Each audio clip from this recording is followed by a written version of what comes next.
اسرع واجمل طريقه للكشري، كشري الحله لوحده. بصي في الكيس كده اهوت، مش في طبق ولا حاجه. يا نهار ابيض على الجمال. تعالي دوق كده. ايه رايك في الكشري؟ والله جامد. حلو صح؟ اسهل واجمل طريقه للكشري. تعالوا نجربها كده وتكملوا الفيديو معايا للاخر. اول حاجه يا جماعه نسمي الله كده ونصلي على رسولنا الكريم. انا معايا ربع كيلو عدس بجبه زي ما انتم شايفين، هغسله كويس جدا جدا. تمام. حله كده اهوت على النار فيها شويه ميه، وهبدا اضيف العدس بتاعي. انا عايزاه يعني نص سوا مش 3/4 عشان ما يبقاش معجن معاكي. تمام. على نار كده اهوت هاديه من غير ولا اي نقطه ملح ولا حاجه. ما شاء الله اللهم بارك، ما خدش وقت معايا وبقى في منتهى الجمال والحلاوه. شايفين العظمه؟ اول حاجه. تاني حاجه يا بنات، انا خلاص العدس بتاعي بقى نص سوا.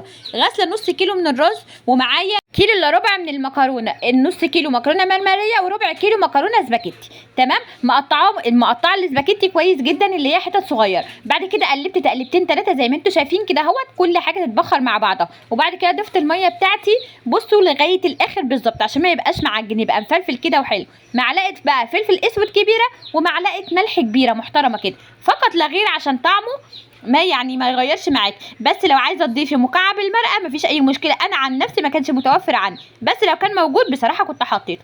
زي ما انتم شايفين تقلبتين 3 وهقفل بقى الغطا كويس جدا جدا، واسيبه لغايه لما يتشرب خالص معايا الميه دي كلها، وهبدا اهدى عليه. تمام. قبل ما اهدى عليه هعمل ايه؟ معايا ربع كيلو من الشعريه. ماشي. ده يا بنات الزيت اللي انا قاليه بيه بصل. تمام كده. مزوداه بقى شويه كتير كده اهوت حلوين، بحيث ان العدس بتاعي انا ما حطيتش فيه ولا نقطه زيت زي ما انتم عارفين، فكترت الزيت في الشعريه كده. وبعد كده هقوم ضايفاهم كده اهوت. اهم حاجه تسمعي الطشه دي زي ما انت شايفه، مش هخلي نقطه زيت في الطاسه. تمام كده. تقلبتين 3 كده اهوت بقى، واسيبهم ياخدوا ويدوا بشكل ودي. كل حاجه اتحطت في نفس الحله. عايزه اقول لكم في منتهى الجمال والحلاوه، وحله واحده كده من غير اي توسيخ. تمام كده. نعمل بقى اجمل واسهل صلصه. معايا 3 4 فصوص من الثوم مقطعهم حتت صغيره زي ما انتم شايفين. اشوحهم كويس جدا جدا. اول ما يبداوا ان هم ما يعني ياخدوا اللون المصفر كده، هقوم نازله بربع كوبايه من الخل الابيض العادي. تمام كده اهوت. بصي بقى دي بتغنيكي يا بنات عن كمان الدقه. ما شاء الله. كتري بس الخل شويه كده. خلاص. معايا كيسين صلصه كده اهوت متسبكين. احط معلقه فلفل اسود كبيره ومعلقه ملح ونص معلقه سكر عشان ما يحماش عليكي خالص. اكنك بصي عايزه اقول لكم لو كلتوه بالليل ما بيعملش اي حاجه على الصدر. زي ما انتم شايفين اخلوهم بقى كده لغايه لما ياخدوا ويدوا. تمام. ما شاء الله اللهم بارك. شايفين يا جماعه الجمال؟ شايفين الحلاوه بعد ما استوى؟ يا نهار ابيض على الجمال والحلاوه. طبعا انتوا عارفين ان انا هاخده واروح النادي. هعمل ايه؟ جبت اكياس اللي هي اكياس التلاجة، كيس السندوتشات زي ما انتم شايفين، وهبدا ان انا اعمل اكياس على قد الاكله، ما تكونش كبيره قوي عشان ايه حرام برده ما نهدرش فيه. ما شاء الله اللهم بارك. انا عملت 10 اكياس، وعايزه اقول لكم اتبقى كمان في الحله. شفتوا يا جماعه الجمال؟ شفتوا التوفير؟ طب ما هو انا لو رايحه النادي كده انا والولاد وهنطلب مثلا كشري من بره، عايزه اقول لكم ان الكيس ده بس الكشري في المحل دلوقتي بقى ب 15 جنيه. طب شوفوا ما شاء الله احنا كنا 8. اللهم بارك كده. كلنا وشبعنا. وبصوا اتبقى كمان. ماشي. الصلصه بتاعتي زي الفل زي ما انتم شايفين. هجيب برده كيس ثلاجه واقوم مفضياها فيه. طبعا انت عايزه ما تحطيش في الاكياس وتحطي في علب، انت وراحتك. بس انا بديكي فكره كده بسيطه جدا لو رايحه مكان تعملي اكله سريعه كده ونضيفه في البيت، بتبقى بمنتهى الجمال. تمام. طبعا انا حمرت البصل زي ما انتم شايفين وبرده حطيته في الكيس. وكده بقى خدت مكوبتي الحلوه كده، وقلت ايه بقى ننزل بقى نروح النادي يا جماعه. بصوا اجمل واحلى اكل بصراحه في منتهى الجمال وفي منتهى النظافه. فيديو جديد ومختلف كده. اتمنى من كل قلبي ان الفيديو يعجبكم، ولايك كده. ولو اول مره تشوفوني طبعا الاشتراك في القناه. هنا مكه كانت عايزه تدخل المراجيح دي، لسه يا بنات فاتحه جديده عندنا في النادي يعني، بس لسه ما اشتغلتش. قلت لها والله يا مكه اول ما تشتغل ان شاء الله هوديكي ما تقلقيش خالص. احنا كده كده يا بنات الصيف خلاص دخل، وكل يوم في النادي يعني.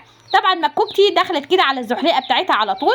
هو نادي العيال يلعبوا فيه، وفي كام زحليقه كده برده المكوكه كده عشان ايه تبقى مبسوطه كده بجد. كان في يوم في منتهى الجمال والحلاوه. طبعا احنا في امتحانات، وخدت ادم كده اهوت زي ما انتم شايفين بالكتاب بتاعه. ما رحتش كده وخلاص. ذاكر كده وظبط نفسه، واتغدينا وقعدنا شويه لغايه يعني بعد العشاء كده وروحنا. كان يوم في منتهى الجمال. وسلايفي كمان الاتنين جبنا هناك، وكان يوم حلو جدا جدا. تعالوا بقى كده اوريكم الكشري وجماله وحلاوته، اللهم بارك. بصوا يا جماعه الترابيزات طبعا عايزه اقول لكم ان احنا دخول النادي ده ب5 جنيه فقط لا غير. يعني بصي حاجه جنب البيت، هو جنب البيت عندي على طول مش بعيد ولا حاجه، حاجه ترفيهيه كده بجد حلو جدا. عايزه اقول لكم بجد خرجنا من المود. بصوا بقى انا هنا حطيت الكشري بتاعي في كشري التحرير عشان بحيث ان هم ايه يعرفوا ان انا جايبه لهم من بره. زي ما انت شايفه انا فتحت كده لكل واحد فينا كيس، تمام. وهفتح برده كيس الصلصه كده اهوت، وهبدا ان انا احط البصل واحط الصلصه كده واعصر كده ليمونه من فوق، وبالف هنا وشوفي. اليوم كان بجد حلوه جدا جدا، يوم ترفيهي كده. انا عايزه اقول لك ان الايام الحاجات الحلوه دي ماشي بتطلعنا من الزهق وبتطلعنا من المود. وبصراحه ما شاء الله اللهم بارك، الايام الحمد لله اللهم لك الحمد يعني فيها بركه وكل حاجه. بتصحي من النوم تروقي شقتك وتعملي اكلك وتذاكري للولاد، وكمان يعني ما فيش مشكله خالص ان احنا نخرج كده، بالذات لو الحاجه جنبنا مش هنمشي كتير او الكلام ده كله. وانا واحده من الناس ما بحبش قعده البيت حرفيا خالص ماشي. بقى مكلمه اختي كده اهوت واقول لها يلا يا حبيبتي كده بسرعه البسي كده ونروح النادي شويه، بما ان النادي جنبنا يعني ايه المشكله يعني.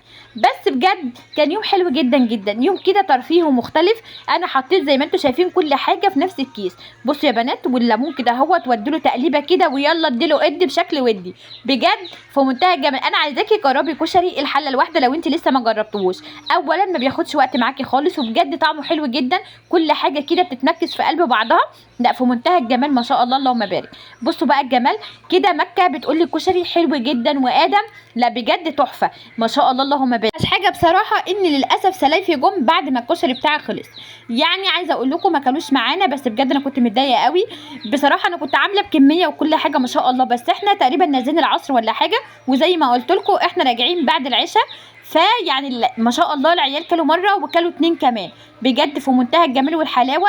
وجبنا طبعا بقى ايه حاجات حلوه كده للولاد، ويومنا تقضى والحمد لله. بجد كان يوم حلو جدا جدا ترفيهي كده وخفيف. اتمنى من كل قلبي ان الفيديو يعجبكم، ولايك وشير، واتمنى لنا الخير.